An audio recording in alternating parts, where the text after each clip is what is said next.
E aí, povo, tudo bem? Bom, é comum a gente fazer retrospectivas.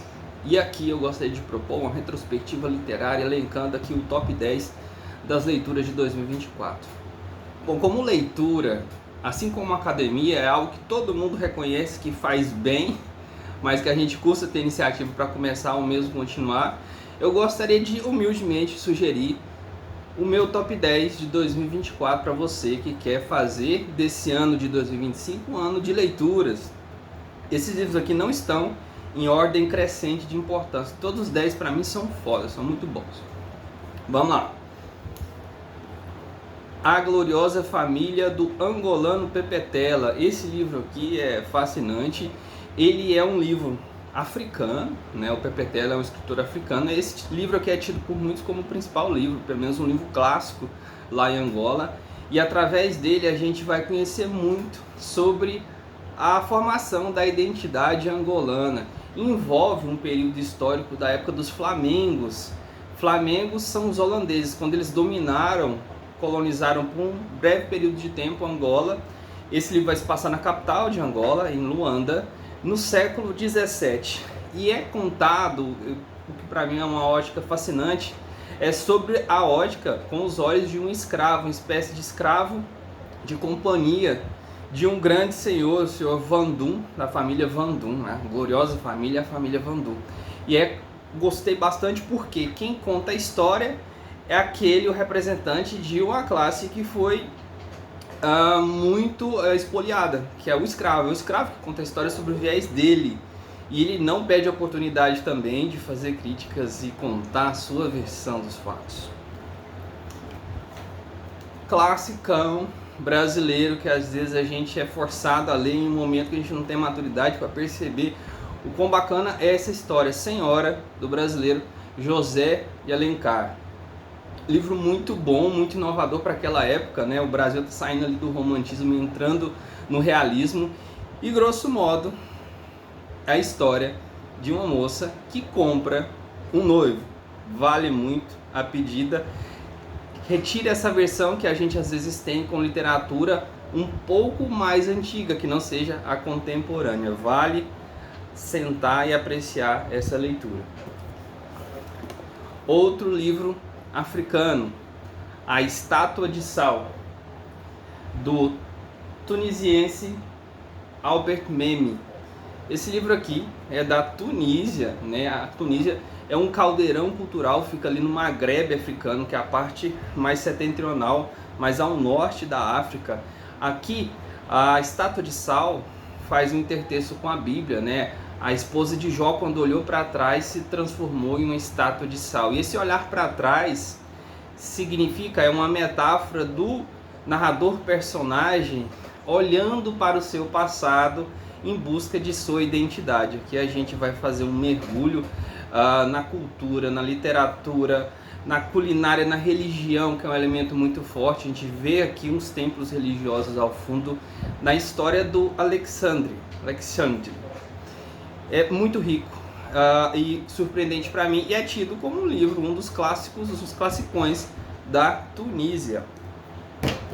Esse aqui foi aquele com o qual eu tive mais interação, né, aqui no canal do YouTube, e eu não conhecia, né, sinceramente a gente ouve falar, já teve minissérie, tem filme, né, que é O Meu Pé de Laranja Lima, do brasileiro José Mauro Vasconcelos. Esse livro aqui atravessou a infância de muita gente, né? Ele é leitura obrigatória em muitos lugares, inclusive fora do país. Conta a história do Zezé, é uma criança, né? E aqui a gente é aguçada a nossa sensibilidade. É uma criança num contexto de um Brasil em crise, com a família pobre, o pai desempregado, e ele se refugia no seu imaginário, né? O Zezé vai contar a vida dele, ele está se mudando. Ele vai fazer amizade com o Pé de Laranja Lima, é um menino muito criativo, muito inventivo. E aqui a gente vai lidar junto com o Zezé com a dor. O Zezé ele vai fazer uma amizade improvável com o português, o Portuga, um taxista, e ele vai lidar com a dor. E é muito belo, muito bonito, muito tocante, Um Pé de Laranja Lima. Para quem quer começar, é um livrinho relativamente pequeno, leitura fluida, rápida. Outro livro muito bom, que foi mais no início de 2024 que eu li ele, né? Os Perigos do Imperador, do brasileiro Rui Castro. É muito bom isso daqui. Grosso modo, o contexto: Dom Pedro II vai até os Estados Unidos para comemorar o centenário de independência norte-americana, e lá ele sofre uma tentativa de assassinato. O que é o bom disso daqui? O autor, ele mescla fatos históricos com fatos ficcionais, e você está tão bem amarrado que você não sabe o que é real e o que é ficcional. O que dá para saber de maneira clara que é um livro muito bom. Ganhou uma premiação, a maior premiação nacional na categoria Romance Literário de 2023. Vale muito a leitura. Senhorita Smila e o Sentido da Neve. Esse aqui é dinamarquês, é um classicão dinamarquês que foi publicado lá nos idos de 1993. Eu gosto de entrar em contato com diferentes povos e culturas através da literatura. Como eu sempre digo, é mais barato viajar de livro do que de avião, né? Então vamos lá, esse aqui é um dos principais livros clássicos da Dinamarca. Vai contar a história da senhorita Smilla, que é uma mulher solitária, glacióloga de 37 anos, que faz uma amizade improvável com a criança, o Isaías, e essa criança falece, só que ela não engole a história do porquê e como esse menino morreu. E ela começa a investigar o homicídio dessa criança.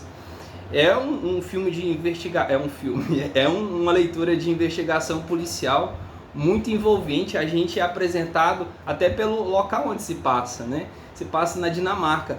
A gente conhece a cultura esquimó, que eu achei muito interessante. E há também uma questão colonizador-colonizado entre a Dinamarca e a Groenlândia, para se ter uma noção que é muito fora do que a gente está acostumado a ver aqui, não só por ser exótico, mas também por ser muito bem contado aqui. Vale a leitura. Mais uma vez, África, com o famoso Mia Couto, no livro Um Rio Chamado Tempo, Uma Casa Chamada Terra. Aqui você vai ver todas as características marcantes do Mia Couto, né? No lirismo que ele usa, nos neologismos, né? Que tanto influenciam escritores brasileiros, inclusive até Guimarães Rosa. Na verdade, o Guimarães, ele pega muito no Guimarães Rosa. Aqui muita gente já me perguntou, eu já li alguns livros do Mia Couto, qual livro do Mia Couto que você mais gostou? É esse aqui, né? Aqui são questões que são recorrentes na escrita do Mia Couto, que é a questão do colonialismo, do novo versus o velho, né? Aqui tem um neto que vai visitar o dito Mariano, seu avô, que está no leito de morte, e ele vai estar em crise ali de identidade, né? Então é contado essa volta do neto para a terra natal de uma maneira muito bonita, né? Em um livro pequeno, muito poético e que nos arrebata. Vale a leitura. Outro também que foi uma grata surpresa para mim, a Carla Madeira, né? Esse aqui é o segundo livro da Carla Madeira. Para quem não conhece, ela entrou no universo literário através de Tudo é Rio, foi um estouro de vendas. E esse foi o segundo livro dela, A Natureza da Mordida.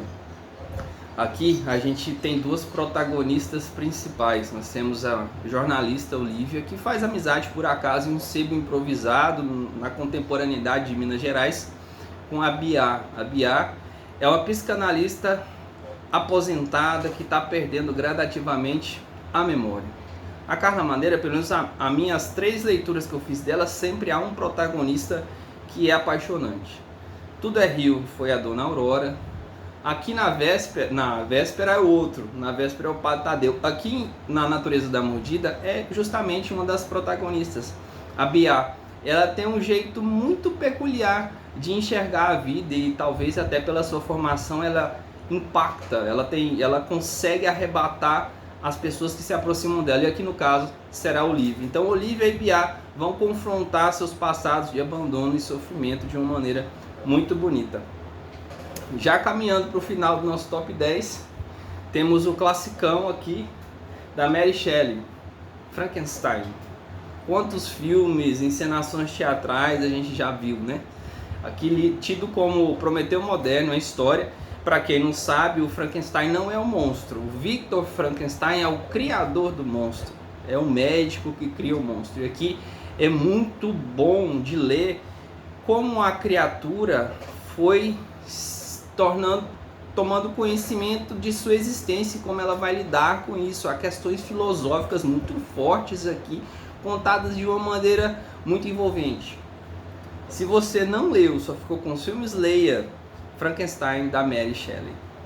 E por último, mas não menos importante, e não sobrou nenhum, da Rainha do Crime, Agatha Christie. Esse aqui é tido como o best-seller, o principal. Olha, vê se dá para dizer isso, que a Agatha Christie escreveu mais de 50 livros, né? Esse é um dos principais romances, né, de investigação policial da Agatha Christie.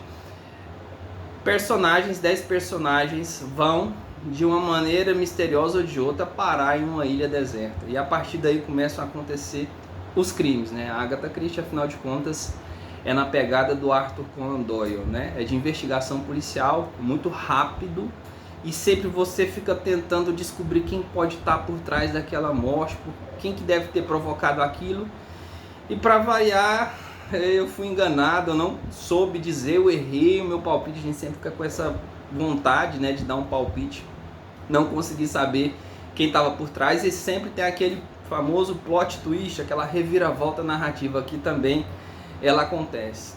Então era isso, esses são os meus livros do Top 10 Literário 2024, fica a dica.